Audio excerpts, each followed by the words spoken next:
Shalom saudara, selamat pagi.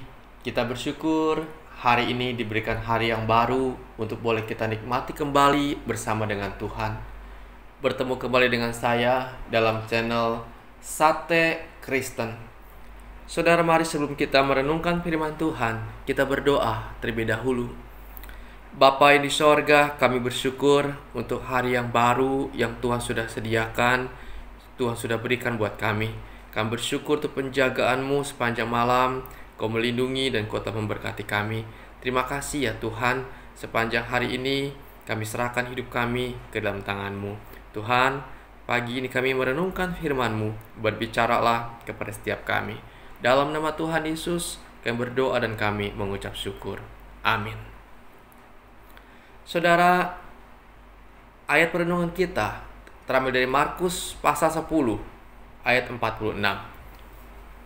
Lalu tibalah Yesus dan murid-muridnya di Yeriko, dan ketika Yesus keluar dari Yeriko bersama-sama dengan murid-muridnya dan orang banyak yang berbondong-bondong, ada seorang pengemis yang buta namanya Bartemeus, anak Timeus, duduk di pinggir jalan. Sudah, tema kita hari ini ialah Tuhan kasihanilah aku. Saudara, perikop yang kita baca ini mencatat perjalanan Yesus menuju Yerusalem untuk merayakan Paskah atau Pesah, yaitu memperingati keluarnya orang Israel dari Mesir. Dan Paskah ini merupakan salah satu hari besar yang dirayakan oleh orang Israel. Dan Yesus sampai ke sebuah kota yang bernama kota Yeriko. Dan kota Yeriko ini merupakan jalan yang penting karena merupakan jalan utama menuju Yerusalem pada waktu itu. Saudara, di jalan utama inilah duduk seorang pengemis buta yang bernama Bartemeus, anak Timeus. Saudara, mari kita melihat sejenak siapakah Bartemeus ini. Dikatakan namanya Bartemeus, anak Timeus. Beberapa penafsir mengatakan bahwa Bartemeus dilahirkan buta oleh ibunya dan memiliki ayahnya yang buta juga.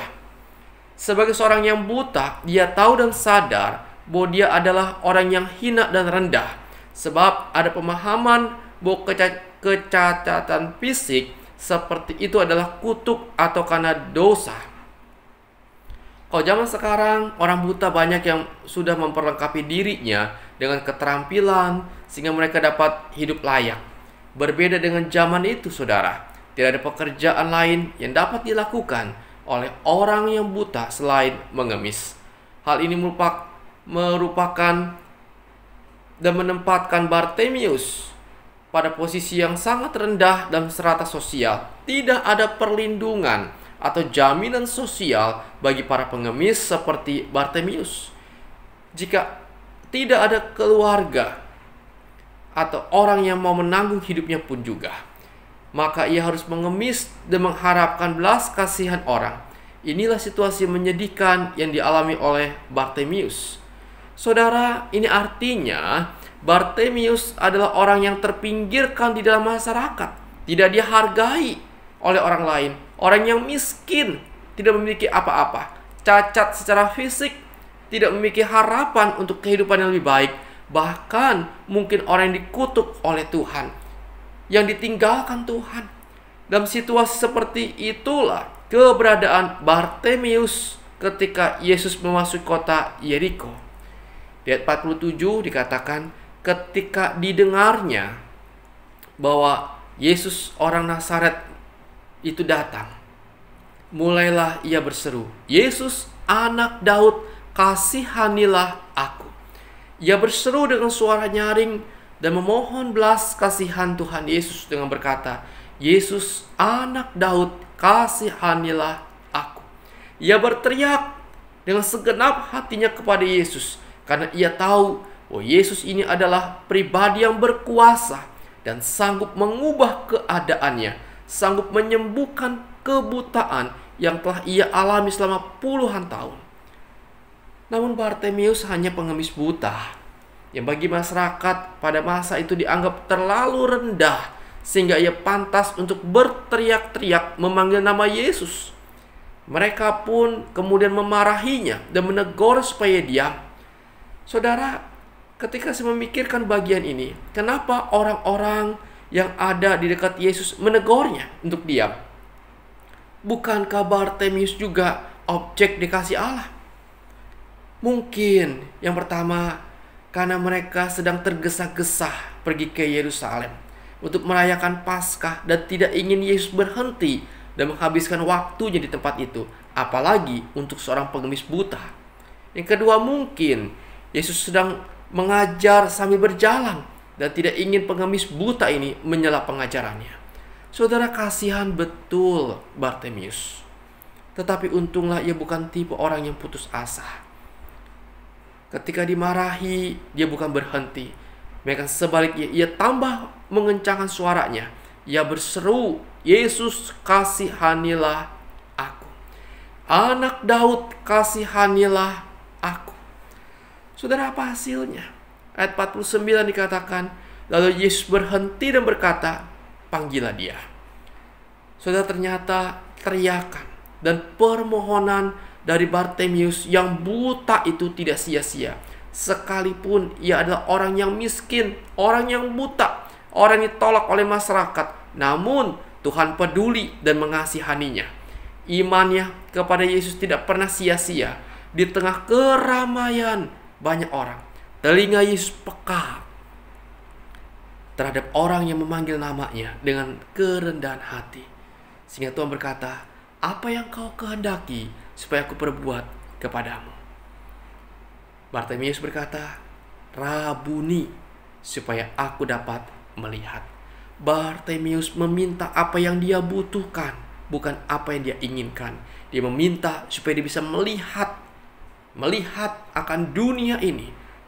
Dengan melihat, dia bisa bekerja, mencari nafkah dengan yang lebih baik. Saudara, kita melihat Bartimius disembuhkan bukan karena ada kebaikan dari dirinya, tetapi karena belas kasihan Tuhan kepadanya. Oleh karena anugerah Tuhan semata kepadanya. Ini artinya kita melihat tangan Tuhan yang penuh kasih, penuh pengampunan dan kemurahan selalu terbuka bagi orang yang berseru kepadanya. Saudara, melalui kisah ini kita mendapati Kristus datang untuk memberikan anugerahnya kepada kita yang membutuhkan pertolongan. Mari berserulah kepada Tuhan, "Yesus, kasihanilah aku." Bukankah Tuhan Yesus berkata kepada kita, "Marilah kepadaku semua yang letih lesu dan berbeban berat, aku akan memberi kelegaan kepadamu." Tuhan mengundang kita untuk datang menerima anugerahnya, untuk mendapatkan kesembuhan, pemulihan, kekuatan, dan pengharapan. Yesus datang untuk memberikan anugerahnya kepada kita yang membutuhkan pertolongan. Saudara, apapun kondisi kita hari ini, mari kita berseru, "Yesus, kasihanilah aku, orang yang berdosa ini. Kasihanilah aku, Tuhan, yang tak berdaya ini." Saudara, kiranya firman Tuhan hari ini membawa kita selangkah lebih dekat dan mengandalkan Tuhan di dalam kehidupan ini. Amin. Bapa di sorga, kami bersyukur kepadamu untuk kasih, pimpinan, penyertaan-Mu Tuhan. Terima kasih untuk firman-Mu yang sudah kami dengar. Biarlah Tuhan kami boleh bersandar sepenuhnya kepada Engkau di dalam kemustahilan yang kami pikirkan. Sesungguhnya bagi Tuhan tidak ada yang mustahil. Itu Tuhan, berikanlah belas kasihan-Mu kepada setiap kami, sebab kami tak berdaya tanpa Tuhan, dan tanpa-Mu kami tak dapat berbuat apa-apa. Terima kasih Tuhan, kuatkanlah iman kami. Tuhan, kami serahkan aktivitas kami sepanjang hari ini dalam tangan Tuhan. Biar Tuhan boleh menolong kami, menyertai kami, dan Engkau memberkati setiap kami ya Tuhan, supaya hidup kami boleh berada di dalam naungan Tuhan, dalam kasih Tuhan dan pemeliharaan Tuhan saja. Tuhan, berkati kami sedang sakit, Tuhan tolong, Kau boleh jamah dan sembuhkan kami. Kami yang sedang bergumul dengan sakit akan lambung kami, Tuhan jamahlah kami, Tuhan sembuhkan kami. Kami bergumul dengan sakit kepala, Tuhan tolong kami, Tuhan juga pulihkan keadaan kami. Kami bergumul Tuhan dengan sakit kanker, apa yang sedang kami alami, Tuhan juga tolong kami. berikan kami pertolongan-Mu, mukjizat-Mu Tuhan. Tuhan, terima kasih. Serahkan pergumulan kami yang lain dalam tangan Tuhan. Engkau yang boleh campur tangan di dalamnya. Tuhan Yesus, terima kasih. Engkau Allah yang baik dan mengasihi setiap kami.